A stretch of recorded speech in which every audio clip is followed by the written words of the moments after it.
లెక్కలు చెప్పాలి, దాన్ని మీకు జ్ఞాపకం చేయాలని చెప్పి ఆశపడతాను. ఈరోజు మనం అప్పు చెప్పబడేటువంటి లెక్క ఏంటి అనేటువంటి ప్రశ్న క్రిస్మస్ దినాల్లో మనం ఆలోచించుకోకపోతే ఇంకో సమయం ఉండదు. కానీ మనం లెక్క అప్పు చెప్పుకునే పరీక్షలు ఎప్పుడు చేసుకుంటామంటే దుఃఖంలోనూ, బాధల్లోనూ, లోయల్లోనూ, ఇబ్బందుల్లోనూ, ఇరుకుల్లో ఉన్నప్పుడే మన లెక్క దేవుడికి ఏం చెప్పాలా అని ఆలోచిస్తాం. మనకు వచ్చేటువంటి సమస్యల్లోనూ, ముళ్ళ మాటల్లోనూ, అమ్మో ఈ ముళ్ళ మాటలు వచ్చినాయి, ఈ సమస్యలు వచ్చినాయి, ఈ ఇరుకులు వచ్చినాయి, ఈ ఇబ్బందులు వచ్చినాయి, ఇప్పుడు నేను నా జీవితంలో నా పరీక్ష ఏంటి, దేవుడికి లెక్క ఏమో చెప్పాలి అనుకునేదానికన్నా joy to the world Christmas అంటే ప్రపంచానికే సంతోషం. ఈ సంతోషంలో సేవకులు లెక్కల పరీక్ష చాలా ఉన్నతమైనది. మన పరీక్ష, ఈ పరీక్షకి మనం దేవుని బిడ్డలుగా ఈ లోకానికి కుమారుడు అనుగ్రహించబడ్డాడు, ఈ లోకానికి శిశువు అనుగ్రహించబడ్డాడు, సేవకులకి కుమారుడు అనుగ్రహించాడు. మొట్టమొదటి మెసేజ్ మనం గమనించుకోవాల్సింది దీంట్లో చాలా డిఫరెన్స్ ఉంటారా. లోపల చూసేది బాలుడైనటువంటి యేసు శిశువుగా జన్మించింది చూస్తే, సేవకులు అనేది కుమారుడు అనుగ్రహించాడు అంటే కుమారుడు రక్షకుడు. సేవకులు మొట్టమొదటి చెక్కింగ్ మార్క్ ఏంటంటే రక్షకుడు.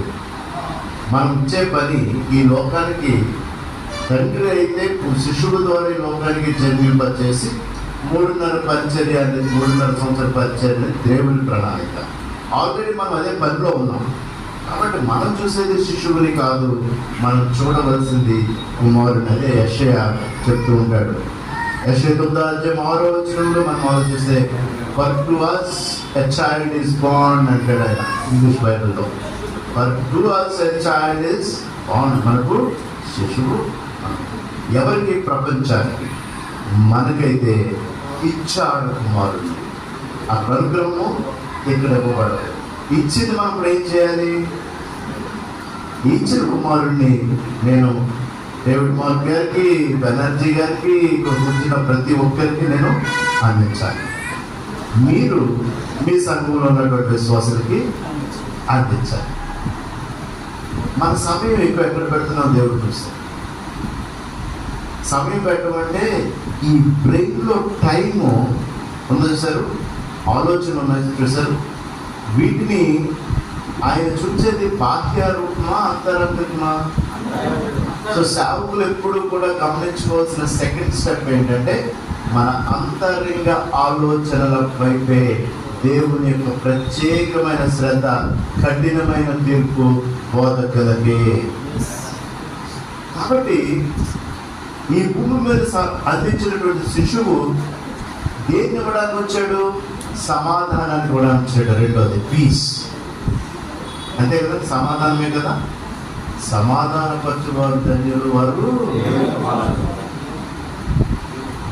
సాత్వికులు. ఈ పాస్టర్స్ ఫెలోషిప్ ఉండి మీ సాత్వికమే ఈ ఉండి మండలంలో ఉన్నటువంటి అనేక మందిని విజయాలైనటువంటి స్వతంత్రం వైపు నడిపించును గాక.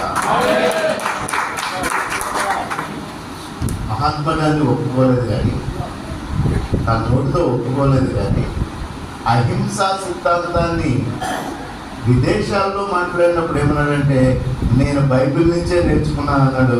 భారతదేశంలో తను నోటి దాన్ని చెప్పలా, కానీ విదేశీ గడ్డలో చెప్పింది ఏంటంటే నాకు ధన్యతలే ఈ స్వతంత్రానికి విజయం, అది అహింస, అదే సాత్వికము అని చెప్పాడు.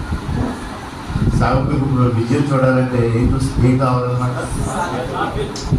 నీవు నీ సంఘ పరిచర్యలో నువ్వు విజయాలు చూడకపోయినా, నీ సంఘ భక్తులు గోడలు విస్తరించడం లేదన్నా, నీలో లేనటువంటి పరీక్ష ఏంటో సేవకులు చూసుకోవాలని. నాకు 20 సంవత్సరాలు 15 సంవత్సరాల క్రితం చాలా కోపం, క్షణంలో వచ్చేసేది అంతే, అందరం మీద కోపం. దేవుడు నాకు స్టెప్ బై స్టెప్స్ విజయాలు ఎప్పుడు చూపించాడు తెలుసా? నేను తగ్గే కొద్దీ దేవుడు నన్ను కొంతగా రుచి చూపించడం మొదలుపెట్టాడు విజయం. అది ఓవర్ నైట్ విజయం అయితే మటుకు అది దేవుడు ఇచ్చింది కదా, సాతాను పడగొట్టడానికి ఇచ్చింది. రాత్రికి రాత్రి ఇన్స్టెంట్ కాఫీ లాగా దేవుడు నాకు విజయించుంటే ఎప్పుడో పడిపోతుంది. ఇంకా కష్టం నలగొట్టి సాత్వికం నేర్పి ఇది నేను ఎందుకు నా సాక్ష్యంగా చెప్తున్నానంటే తోటి జత పనివారు కాబట్టి ఈ సత్యాన్ని. ఇది మన లెక్కలో ఒక ప్రధానమైనటువంటి అకౌంట్లో ఫస్ట్ హెడ్డింగ్ అనమాట. మనకు ఉండవలసింది ఇతరులకి రక్షణ అందించడం, సాత్వికంతో విజయం సాధించడం సేవకుడు ఉండవలసిన రెండు. యెహోషువకి మోషే చెప్పినప్పుడు నీవు ధైర్యంగా వెళ్ళిపో అని ఎందుకన్నాడు? నాతో ఉన్న దేవుడు నన్ను ఎలా నడిపించాడో నీతో కూడా ఉంటాడు కాబట్టి నువ్వు నీ విజయాన్ని ప్రేమతోటే. మోషే అంత దీనత్వం కలిగిన నాయకుడితో లేడండి. ఆ దీన మనసు కలిగినటువంటి మోషే లాంటి మనస్తత్వం కలిగిన వ్యక్తి వేరొక వ్యక్తి మనకు కనపడ్డు. కొన్ని లక్షల జనాంగాన్ని 40 సంవత్సరాలు, మన యూపీఏ నాయకులు 5 సంవత్సరాలు ఉంటేనే నెక్స్ట్ ఎవరు అంటాం. ఇప్పుడు రెండేనండి కాదు, ఒక 4 సంవత్సరాలు 5 సంవత్సరాలు మన నాయకులు ఉంటే నెక్స్ట్ ఎవరు 40 సంవత్సరాల్లో ఉడుకుంటే ఏంటంటే ఇస్రాయేల్ జనాంగం మాకు అది కావాలి ఇది కావాలన్నది. మోషే నాయకత్వం తెచ్చి మనం ఎక్కడ అడగలేదు. 40 years. అది సామాన్యమైన విజయం కాదు. దానికి కారణం సాత్వికుడు మోషే. సాత్వికుడు. నీ సాత్వికం ఎక్కడైనా బెడిసి కొట్టిందా? మీ పరిచర్యలో, మీ సంఘ పరిచర్యలో దైవజనుడిగా, సేవకుడుగా, బోధకుడుగా ఈ పుల్పిట్ మీద ఉన్నటువంటి నీలో సాత్వికం లోపించిందా? నీ అకౌంట్లో దేవుడు ఒక ప్రశ్నని రాస్తున్నాడు అనేటువంటి విషయాన్ని మనం గమనించుకోవాలి.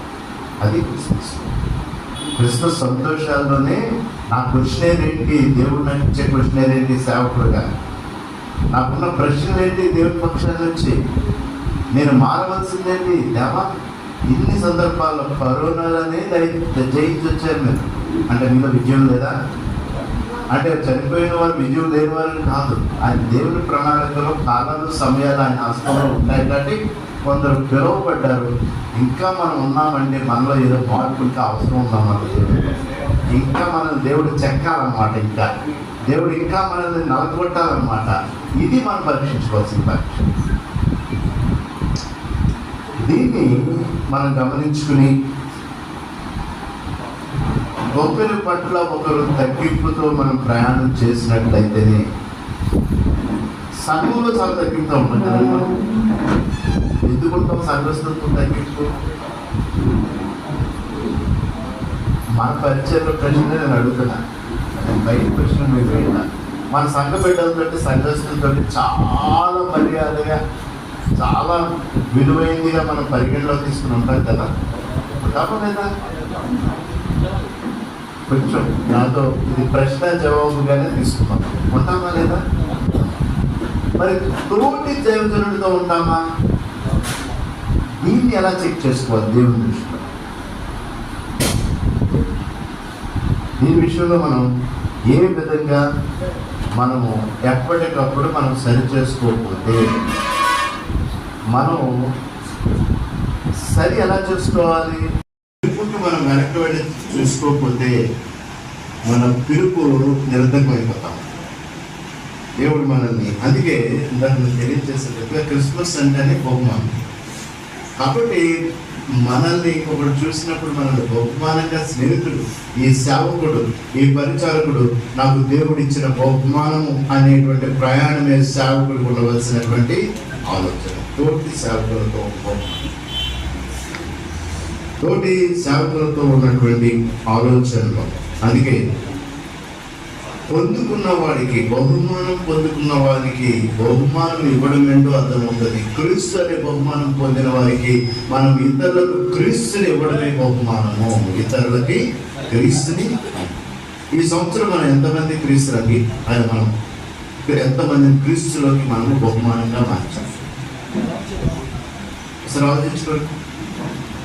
గత క్రిస్మస్ నుంచి ఈ క్రిస్మస్కి 2 ఆత్మలను మనం రక్షించగలిగామా, 5 ఆత్మలను మనం రక్షించగలిగామా?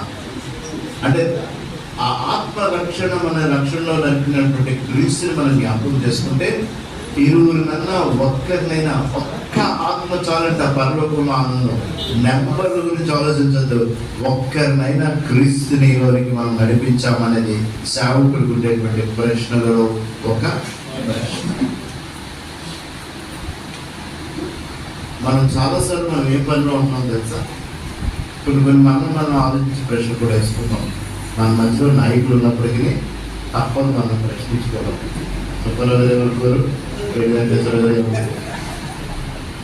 మనం ఆత్మల్ని సంపాదించే పనిలో ఉన్నామా, సంఘాలను గడబట్టే పనిలో ఉన్నామా? ఆ సంఘంలో ఈ సంఘంలోకి వచ్చారనే ప్రయాణంలో ఉన్నామా? ఈ సంఘం కూడా ఎవరిని ఎత్తుకెళ్ళిపోతారని ఆ సేవకుని తిట్టే పనిలో ఉన్నామా? అది మన పని కాదు. అది మన పని కాదు. మనం శ్రమించి చెమటూర్చి కష్టపడి మోకాళ్ళ ప్రాంతంతో రక్షించుకున్న విశ్వాసం మన నుంచి ఎప్పటికీ దూరం. అదే నమ్మకం, అదే నిజరం సేవకుడికి ఉండవలసినటువంటి దృఢమైనటువంటి విశ్వాసం. దృఢమైన విశ్వాసంతో మనం పనిచేసి ఒక ఆత్మను రక్షించుకున్నా కూడా ఆత్మ మనతోటే ఉంటుంది. మన బాధ్యత ఆత్మని ప్రభుకి చెప్పుకోవడం. ఆదకి మనం. అందుకే క్రిస్మస్ దినాల్లో బహుమానం మనం క్రీస్తు నుంచి పొందిన తర్వాత మనం క్రీస్తుకి రుణం తెచ్చుకోవడం అనే సామాన్య భాషలో ఏంటంటే ఒక్క ఆత్మనన్న దేవుడికి మనకి చెప్పడమే. ఆ బహుమానానికి ఈ బహుమానం సమానం. అది మనం గమనించుకుని మన జీవితంలో ముందుకు వెళ్ళినట్లయితే, పోప్ ఫ్రాన్సిస్ గారు ఈ గత సంవత్సరం క్రిస్మస్లో వాటికన్ సిటీలో మాట్లాడింది ఏంటంటే, మనం బహుమానాలు రిసీవ్ చేసుకునేవారిగా కాదు, దేవుడికి బహుమానాలు ఇచ్చేవారిగా ఈ లోకంలో దైవజనులు ఉండాలి అని ఒక పిలుపునిచ్చాడు. పిలుపు, ఆ పిలుపు కింగ్ హెన్రీ, బ్రిటిష్లో హెన్రీ ద 8th ఒక దినాన్ని సిఎస్ లూయిస్ అనేటువంటి ఒక దైవజనుని పిలిచి, నీవు ఈ క్రిస్మస్కి ఏదైనా ఒక్క లైన్ నాకు చెప్పు అంటాడు. కింగ్ రాజు సింహాసనం మీద కూర్చుని హెన్రీ ద 8th అతనికి సిఎస్ లూయిస్ ఏం చెప్పాడంటే, దేవుడు స్వయాన్ని దేవుడు పశువుల తొట్టెలో ఉండడమే ఈ ప్రపంచానికి అత్యంత విలువైన బహుమానము అని చెప్పాడు. అంటే రాజునికి ఎక్కడ కూర్చున్నాడు? రాజు సింహాసనం మీద కూర్చున్నాడు. సింహాసనం మీద కూర్చున్న రాజుకి నేను సింహాసనం మీద ఉంటే ఈ ప్రపంచానికి గొప్ప అనుకుంటుంటే, ఈ దైవజనుడు వచ్చి, నీవు రాజుగా ఉన్న సింహాసనం గొప్ప కాదు, లోకం కొరకు ఆయన తగ్గించుకుని రిక్తులుగా చేసుకుని పరలోకాన్ని విడిచి ఈ యొక్క సృష్టిని సృష్టికర్తగా ఉన్నటువంటి వాడు, విశ్వాన్ని సృష్టించిన వాడు పశువుల తొట్టిలో ఉండడం చాలా గొప్పది అని చెప్పాడు. ఇప్పుడు మనం ఏం ఆలోచించాలి? దీన్ని బట్టి మనకు కలిగి ఉన్న సమస్తం కూడా చాలా కొంచెమే, చాలా తగ్గింపుదే. నీ హస్తాల్లో పెట్టిన పరిచర్య, దేవుడు ఇచ్చినటువంటి ఈ చిన్న దానిలో నేను నమ్మకంగా ఉన్నట్లయితే దేవుడు నన్ను ఉన్నతమైనటువంటి స్థానంలో కూర్చుంటబెడతాడు అనేటువంటి నమ్మకం క్రైస్తవ సేవకులుగా మనం ఉన్నప్పుడు మన దృష్టి అంతా కూడా కలిగి ఉన్నది ఆయన వల్లనే. ఈ చిన్న దాంట్లో నేను నమ్మకంగా పరిచయం చేస్తాను, దేవుడు నా హద్దులు విశాలపరుస్తాడు. ఆ తగ్గింపు మనం లేకపోతే, నేను చాలా గొప్పవాడిని, నాకు చాలా పదవులు ఉన్నాయి, నేను చాలా వీటి మీద అధిపతిగా ఉన్నాను, నేను చాలా చేయగలుగుతున్నాను, యూపీఏలో నాకు నాయకత్వం ఉంది, గడగొట్టే దాంట్లో నాకు నాయకత్వం ఉంది, కలిపే దాంట్లో నాకు నాయకత్వం ఉంది అని నువ్వు అనుకున్నావా? నీ స్థితి తిరోగమనమే కానీ దేవుడు హెచ్చింపులో నువ్వు ఏ మాత్రం కూడా ఉంది. దేవుడు హెచ్చించే హెచ్చింపులో నీకు స్థానం ఉంది. దేవుని దృష్టిలో ప్రతి ఉదయం కూడా సూర్యుడు ఉదయించగానే నువ్వు తగ్గవలసి ఉంది ఆ దినానికి అనే ఆలోచనే సేవకుడు ఉండవలసినటువంటి లక్ష్యం. ఆ తగ్గింపులు జ్ఞాపకం చేయడానికి ఆయన ఇచ్చుకుంది ఆ బెత్లెహేము పురములో ఆ రక్షకుడు జన్మించడానికి, ఈ లోకానికి ఆనందాన్ని ఇవ్వడానికి, ఈ చీకటిని పారద్రోయడానికి, ఈ లోకంలో నశించిన వారిని పరలోకం వైపు నడిపించడానికి ఆయన ఎన్నుకున్నది తగ్గింపు కలిగినటువంటి స్థానమే. నీవు నేను క్రైస్తవుడిగా, విశ్వాసిగా కన్నా సేవకుడిగా ఆ తగ్గింపు ప్రతి ఉదయ దిన ప్రణాళికలో నీది నాదిగా ఉన్నప్పుడే దేవుడు నిన్ను మెట్టుకు హెచ్చించే దేవుడు. ఇది మనం ఏమాత్రం కూడా మర్చిపోయేటువంటి విషయం కాదు. రాజు అది అడిగి సింహాసనం నుంచి నిలబడి ఆయనే అంత వ్యక్తిగా చేసుకుంటే నీవు స్వయంగా నా పర్సనల్ ఆఫీస్కి వచ్చి నేను వేటిలో తగ్గాలో నన్ను హెచ్చరించాలని అడిగాడు కదా హెన్రీ ద కింగ్. నేను ఎక్కడెక్కడ తగ్గాలి నాకు తెలియజేయంటే సువేస్ ఇచ్చిన ఆలోచనే ఈ బైబిల్ మనకు వచ్చింది. గ్రీకు హీబ్రీ భాష నుంచి ఇంగ్లీష్లోకి బైబిల్ని నువ్వు తయారు చేసేటువంటి పనిని నువ్వు స్టార్ట్ చేయి అనగానే 2 కారణాలు ఉన్నప్పటికీ, అక్కడ లోక సంబంధమైన కారణం ఉన్నప్పటికీ పరలోక సంబంధమైన ప్రణాళిక అతని ద్వారా కింగ్ జేమ్స్ వెర్షన్, అతని కుమారుడు జేమ్స్ తండ్రి స్టార్ట్ చేయలేకపోయినా మన దాంట్లో కేజేవి ఇంగ్లీష్ బైబిల్స్ ఉంటాయి తెలుసు కదా. కింగ్ జేమ్స్ వెర్షన్ అనే బైబిల్ ఈ ప్రపంచానికి అందించబడింది. తగ్గించుకున్నప్పుడే హెచ్చించబడటం అనేటువంటి సత్యాన్ని మనం ఏ రోజు కూడా మర్చిపోకూడదు. ఏనాడు కూడా మనం దాని నుంచి దూరస్తులు అవ్వకూడదు. అర్థమైంది కదండి. దేవుడికి మనకి క్వశ్చనర్ ఉంటుంది తీర్పులో అనేటువంటిది. మనకి అయితే రక్షకుని ఈ లోకానికి అందించే పనిలో ఉన్నామనేటువంటి దానికి, తగ్గింపులో దేవుడు మనల్ని హెచ్చిస్తాడు అనేటువంటి దానికి క్రైస్తవ పరిచర్యలో ఉన్న సేవకులు మనం దర్శించే పుస్తకంలో మనము కాపరులము అనేటువంటి ఆలోచన రాగానే జ్ఞానులు లోకరక్షకుడు ఎక్కడ జన్మించాడని నక్షత్రాల వైపు చూశారో, నీవు నేను కాపరి అనగానే యేసు వైపు చూసేటువంటి సేవకులుగా మారిపోతామని రాశాడు. కాపరులు ఈ రక్షకుడు గురించినటువంటి వర్తమానము అందించబడగానే కాపరులుగా అనేటువంటి తగ్గింపు ఆలోచన మనకు కలిగి ఉన్నప్పుడు, మనము కాపరి స్వభావం రాగానే జ్ఞానుల వలె నక్షత్రాలు చూచినట్టు ఇప్పుడున్నటువంటి సందర్భంలో మనము యేసు వైపు చూచుచు విశ్వాసులు ఆకాశ మండలంలో, వాళ్ళ నక్షత్ర మండలంలో వాళ్ళ యొక్క చరిత్రలు చూసేవాళ్ళం కాదు. మనం చూసేటువంటిది యేసునే. ఈ డైవర్షన్ మనకు మారింది అనుకోండి. సపోజ్ నేను ఈ లోకంలో ఉన్న నాయకుల వైపు, అమ్మో ఆడు బలమైనవాడు, ఈడు బలమైనవాడు, ఈడు నాకు తోడు ఉంటే బాగుంటుంది, వాడు నాకు తోడుకుంటా బాగుంటుంది, అలాంటి సేవకులుగా మీరు కంటిన్యూ అయితే మీరు ఎవరి వైపు చూడలేదన్నమాట, యేసు వైపు చూడండి. నేను చూడవలసింది ఎటువైపు? యేసు వైపే. మీరు మా దగ్గరికి వచ్చి మిమ్మల్ని సహాయకర్తలుగా ఏర్పరిచేది ఆయన. అదే ఇది మన నడిపింపు, ఇది మన ఆలోచన, ఇది మన ప్రయాణం. ఆ విధంగా మన జీవితాల్లో ఈరోజు మరి మనం చేస్తున్నటువంటి ఈ కార్యవర్గంలో ఉన్నటువంటి సభ్యులు నిత్యం కూడా మీ గురించి ఆలోచించే వ్యక్తులుగా ఉన్నప్పుడు మీరు చూడవలసింది కూడా యేసు వైపే. నేను చూడవలసింది కూడా యేసు వైపే.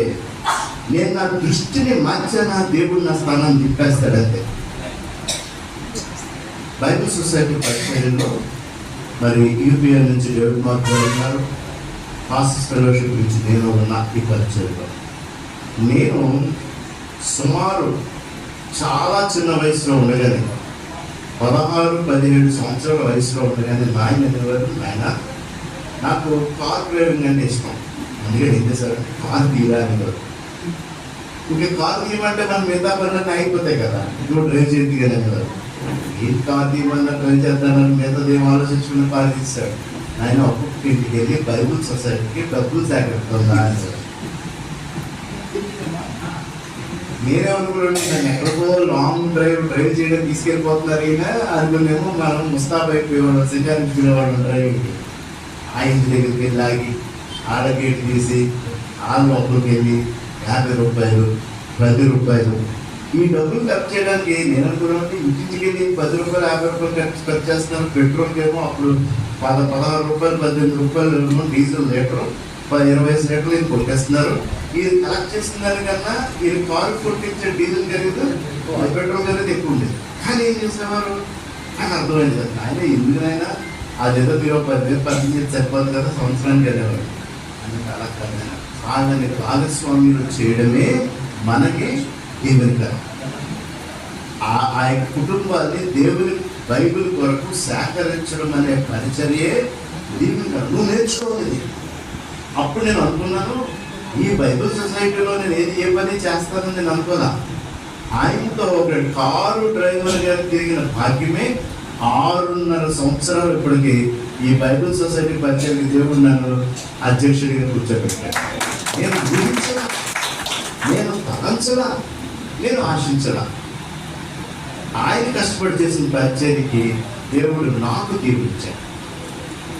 మీరు బైబిల్ సొసైటీ కొరకు కానీ పరిచయం చేసినట్లయితే మీ తర్వాత తరం హెచ్చింపబడుతుందనే ఒక చిన్న సాక్ష్యం తెలియచేయడానికి ఈ వాక్యాన్ని ఈ ఒక విషయాన్ని దేవుని కొరకు మనం చేసినటువంటి ఏ క్రియ కూడా వ్యర్థంగా కానీ వృధాగా కానీ పోదు. ఎప్పుడంటే నీవు సాత్వికము, నీ ప్రేమ, దయ అనే ఈ క్రిస్మస్ దినాల్లో దేన్నైతే మనం కలిగి ఉన్నామో, ప్రతిరోజు క్రిస్మస్ అనే ఆ తగ్గింపు మన జీవితంలో ఉన్నట్లయితే విజయాలు చూడకపోతే 10 సంవత్సరాల తర్వాత వచ్చిన కలవండి, మీ విషయంలో గురించి నేను మాట్లాడతాను. 10 years నేను రాసిస్తాను. నేను అది ప్రారంభించిన 18 సంవత్సరాలకే బైబిల్ సొసైటీ రాష్ట్ర కమిటీలోకి వెళ్ళాను.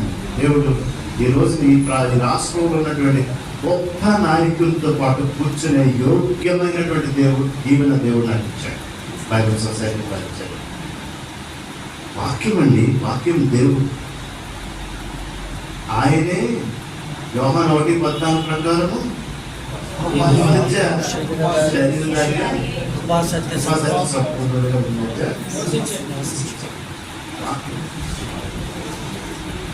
సో సేవకులుగా ఇంకో బాధ్యత ఏంటంటే ఈ వాక్యాన్ని ప్రోత్సహించేటువంటి సేవకులుగా కూడా మనం అధ్యక్షుడు చెప్పుకోవాలట్లేదంలో ఇది దీవెనగా ఉంటాదనే సత్యాన్ని అనుభవించిన అనుభవం ప్రకారమే మేము ముందుకు తెలియాలి. డేవిడ్ మార్క్ గారు కూడా ఈసారి అక్కడ రాజదూత్ ఉన్నప్పుడు రాజదూత్ తీసుకుని కరెక్షన్కి వెళ్ళేవాడు. ఏమన్నా ఎందుకనా రాజదూత్ తీసుకుని మచిలీపట్నం ఎక్కడెక్కడికి వెళ్ళి 10 రూపాయలు 50 రూపాయలు. నేను ఏమంటున్నానంటే మనం తీసుకునే వారంగా ఉండడం కన్నా ఇచ్చుట అనేటువంటిది ధన్యత. దేవుని వాక్యం వరకు ఆ విధమైనటువంటి నడిపింపు కలిగి ఉండడం. ఎప్పుడు కూడా గణపురం రోడ్లో ఎన్నిసార్లు ప్రయాణం చేశారు, కానీ ఇక్కడ ఆలయం ఉంది వెంకటేశ్వర దేవనాథుల విషయం నాకు తెలియదు. ఈ రోజు పైకెట్టుకుంటే లోపలికి వచ్చిన వెంటనే నేను దేవునికి ఏ కృతజ్ఞత ఈ ప్రాంతంలో ఈ సేవకుడిని నువ్వు ఈ విధంగా హెచ్చించి నువ్వు ఈ విధంగా ఉంచినందుకు నేను దేవునికి మొట్టమొదటి ఎంట్రావాలని చెల్లించింది. అదే అలాంటి మనసు మనము తోటి దైవజనుల పట్ల మనం కలిగి ఉండడం అనేటువంటిది మనం నేర్చుకోవాల్సిన ఒక సత్యం అని కూడా గుర్తించి. కాబట్టి ఇది దీన్ని ఒక దైవజనుడు ఏమని రాస్తాడంటే this is called feeding thought అంటాడు. ఫీడింగ్ థాట్ అంటే మనం ఎక్కడికి వెళ్ళినా, ఎవరి గృహం ప్రవేశించినా, ఎవరింటి ప్రవేశించినా మనం ఆలోచించే ఆలోచనలు వారు మనల్ని ఆహ్వానించగానే దీవెనకరంగానే ఉండాలి. వాళ్ళు ఆహ్వానించకపోతే ఆ ధూళి అక్కడ దులిపే మనం. That is called blessing heart. ఈయన ఎలా కట్టుంటాడు, ఈయన ఎంత ఇంకా ఇల్లు మీద ఇస్తాడు, ఫాల్ సీలింగ్ వేస్తాడు, మంచి రంగులు వేస్తాడని చూశారనుకోండి, దేవుడు నా మనసుని ఏ మాత్రం కూడా అంగీకరించాడు. నాదది నా దృష్టికోణం చాలా లోక సంబంధమైన కోణం. ఆశీర్వాద దృష్టికోణం నన్ను ఆశీర్వదించే దేవుని కోణం. ఇది మనం చూడవలసిన, ఇది మన ఆశీర్వాద పలుకు, ఇది మన ఆశీర్వాదపు ఆలోచన. సేవకులుగా ఉన్నటువంటి మనం ప్రశ్నించుకోం. అందుకే ఈ లోపల మనం చాలా సమస్యలు ఎదురు.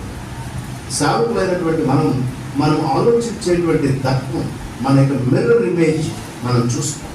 వాక్యము మన అర్థము అనేటువంటి సత్యాన్ని ఎంత లోతుగా బోధించుంటామో మనం ఆలోచించేస్తాం.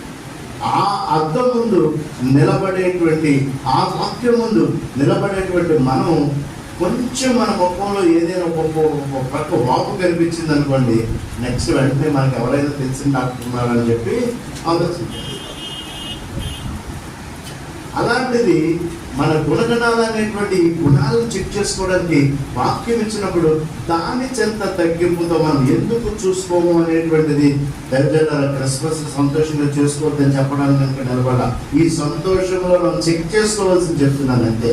చేసుకోండి, బట్టలు కుట్టించుకోండి, మంచి బహుమానాలు ఇచ్చుకోండి, మంచి ఆహారం తినండి, అందరం కలిసి కూడా ప్రేమించుకుని హ్యాపీ క్రిస్మస్ చెప్పుకోండి. దీనిలో కూడా మనం కలిగి ఉండవలసిన ఆలోచనలే మధ్యలో నేను ఇరికిస్తున్నానని మీరు ఆలోచన.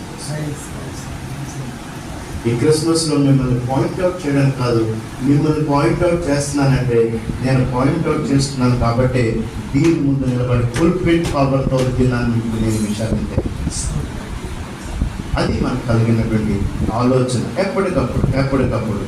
అందుకే ఒక గొప్ప దైవజనుడు 5 సంఘాల వ్యవస్థాపకుడు, ఒక్కొక్క సంఘంలో ప్రపంచంలో అత్యున్నటువంటి సంఘం కలిగినటువంటి రిక్ వారెన్ గారు ఏం చెప్తున్నారంటే, బెటర్ క్రిస్మస్ ఏంటంటే మన సంఘాల్లో జ్ఞానుల్లాగా జ్ఞానం ఎదిగేటువంటి సభ్యులు ఉండేటువంటి వారిగా నువ్వు చేసావా లేదా అనేటువంటిది. అంటే మన సంఘాల్లో ఉన్నటువంటి సభ్యుల్ని ఆ దినాన్ని, వాక్యాన్ని, ప్రతుల్ని, ప్రవక్తల్ని చదివి ఆకాశం వైపు చూసినటువంటి జ్ఞానుల్ని మనం జ్ఞాపకం చేయడం కాదు, అలాంటి జ్ఞానుల్ని మన సంఘంలో మనం తయారు చేసేటువంటి పరిచర్యలో ఉన్నటువంటి. అందుకే క్రిస్మస్ ఎక్స్చేంజ్ చేసుకునేటువంటి పండుగ. అంటే బహుమానాలు సూపర్. సేవకులందరినీ ఒకటి అడుగుతున్నా, మీ భార్యలు చేరుకున్నారా? అది తగిలి చెప్పండి. ఎంతమంది ఉన్నారు, కొంతమంది తర్వాత అడుగుతూ ఉన్నారు. ఆ ప్రశ్న మిమ్మల్ని అడగమని వేసా. మీ పరిచర్యలో మీకు సహకరిస్తూ, మీ పరిచర్యలో మీరు ఏ టైంకి వచ్చినా మీకు భోజనం పెడుతూ, మీరు చల్లారని పెడితే తిడతారని భయం వేసి వేడి చేసి పెడుతున్న మీ భార్యకి గిఫ్ట్స్ ఇవ్వండి అని చెప్పి మీకు praise them, feed them, protect them. Husband అంటే బైబిల్ ఏం చెప్తుందంటే ప్రొవైడర్ అంటే ప్రొటెక్టర్ అంటే అది ఇచ్చేవాడు గారు, వారిని క్షేమాభివృద్ధులు చూచేవాడు గారు. అమ్మ అంతేనా? అదొకటి మీరు అనేసారి ఒకసారి నపడలు అంతేనట్టుగా ఇవ్వకపోతే అడగండి. సేవకుల కుటుంబ వ్యవస్థ కూడా దేవునికి లెక్కప్పు చెప్పవలసిన విషయంలో చాలా ప్రధానమైంది. మనం దేవునికి లెక్కప్పు చెప్పే విషయంలో ఒకవేళ మీ దగ్గర కొనే టైం లేకపోతే డబ్బులు అనేవి పర్సన్ ఇవ్వండి, అదే కొట్టుకుంటారు. చెప్పండి, ఎందుకంటే ఎక్కువ ఖరీదు పెట్టద్దు, లేకపోతే 20-30 అయిపోద్ది. కాబట్టి ఆ విషయాల్లో కూడా హద్దులు పెట్టి మీ ప్రేమను మీ కుటుంబ వ్యవస్థలో చూపించడమే సేవకులైనటువంటి మనందరి అత్యంత కుటుంబం బెటర్. అందుకే దీని ఏమంటాడంటే unshakeable sharing gifts with each other. Christmas అంటే అన్షేకబుల్, కదిలించబడినటువంటి ప్రేమను మీ కుటుంబాల్లో చూపించడమే సేవకుడు ఉండవలసినటువంటి ఆ యొక్క ఆలోచన విధానం. దీనిలో మీరు ముందుకు కొనసాగడానికి, దేవుని వైపు చూడడానికి, దేవుని యొక్క ఈ యొక్క సంతోషకరంలో మనము హృదయాలను, ప్రతి హృదయాన్ని స్పందింపచేయడమే సేవకుని యొక్క లక్షణం. ఈ క్రిస్మస్ దినాల్లో నీ సంఘంలో ఉన్న ప్రతి విశ్వాస యొక్క హృదయాన్ని స్పందింపచేసేటువంటి, అంటే ఈ సంతోషంలో దేవుణ్ణి కనుగొనేటట్టు చేయడం, దేవుణ్ణి దూరం చేసేటువంటి పని మటుకు మీరు చేయండి. దేవుని దూరం చేసే పని మీరు చేస్తున్నారంటే ఈ సెలబ్రేషన్ టైంలో మన సంఘంలో ఉన్నటువంటి యవనస్తులు, పురుషులైనా కానీ బాలికలైనా కానీ యవన పురుషులైనప్పటికీ వాళ్ళని తలుపులు లోపల ఉంచేటట్టు చేయండి తప్ప తలుపులు బయట ఉండేటట్టు చేయటట్టు బాధ్యత కూడా సంఘ కాపరిదే. యవనస్తుల్ని లోపలికి తీసుకొచ్చే బాధ్యత వేడుకల్లో సంఘంలో ఉంచండి, కానీ వేడుకల్లో బయట వేడుకల వైపు వెళ్తున్నట్లయితే నీవు నేను లెక్కప్పుడు చెప్పవలసిన బాధ్యత ఉంది అని నేను తెలియజేస్తాను. మనం వెతికి రక్షించేటువంటిది మన తర్వాత తరమైనటువంటి వారిని వెలుపల నుంచి సంఘంలోకి నడిపించే పని నీది నాది అనేటువంటిదే ఈ గిఫ్ట్ ఎక్స్చేంజింగ్. రక్షణ అనేటువంటి బహుమానాన్ని యవనజనులైనటువంటి యవనస్తులకి రక్షణ అందించే పనిలో మనం ఉన్నామనేటువంటి నమ్మకంతో మనం ముందుకు కొనసాగాలని, మరి ఈ విధంగా చేరు మీ అందరికీ ఈ కొద్ది తలంపులు ప్రేమతో కూడినటువంటి హెచ్చరికలే కానీ ఈ కొద్ది తలంపులు కూడా నూతన సంవత్సరంలో ప్రవేశించే మన పరిచర్యలో ఒక భాగస్వామ్యంగా ఉండే తలంపులుగా మీరు పరిగణలో తీసుకుని wish you all happy Christmas. Thank you.